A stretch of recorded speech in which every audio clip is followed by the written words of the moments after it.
Здравейте! В това видео ще ви покажем колко е лесно да се експортират фактури от нашата система и да бъдат импортнати в софтуер MicroInvest. За целта отиваме на меню Фактури, натискаме бутон Експорт. След това от падащото меню избираме месецът, за който желаем да експортираме една или повече фактури и автоматично нашият софтуер ще го направи за вас. Натискането на бутон следващият, след това се визуализира информативен екран, който показва сметките, по които ще бъдат разпределени фактурите, като те са предварително дефинирани в нашата система, когато е създавана компанията. Натискаме бутона експортиране и съответно системата ни генерира zip файл, който съдържа в себе си два файла.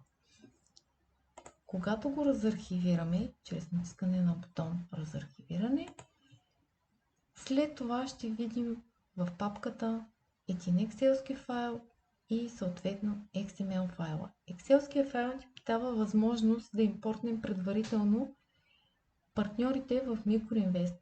Партньорите са фирмите, към които сме създавали или получавали фактури и можем предварително да ги добавим в базата. Това се случва от меню операции в MicroInvest, импорт на операции, импорт от Excel, като избираме партньори и след това избираме файлът, от който ще импортваме нашите партньори. Тук е важно да отбележим, че MicroInvest трябва след това да окажем от кой до кой ред съответно ще импортваме партньори на последващата стъпка. Задаваме от кой до кой ред ще се импортват нашите партньори, натискаме напред и операцията завършва успешно.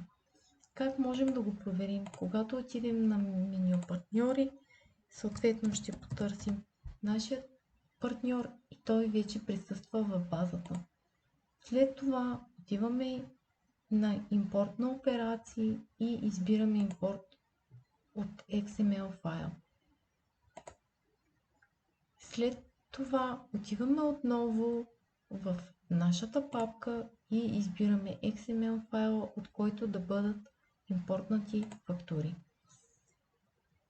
Натискаме бутон напред, след това потвърждаваме и както виждате операцията по импортването на фактури в MicroInvest завършва успешно.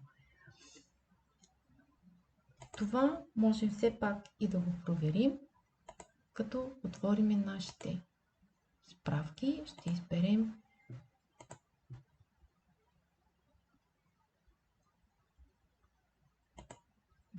датата и периодът, за който искаме да видим, че тази операция се е случила и натискаме бутон Изпълни.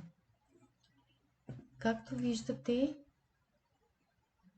нашият партньор и нашите операции са се импортнали успешно в MicroInvest. Нашият екип остава на ваше разположение. Благодарим ви за отделеното време.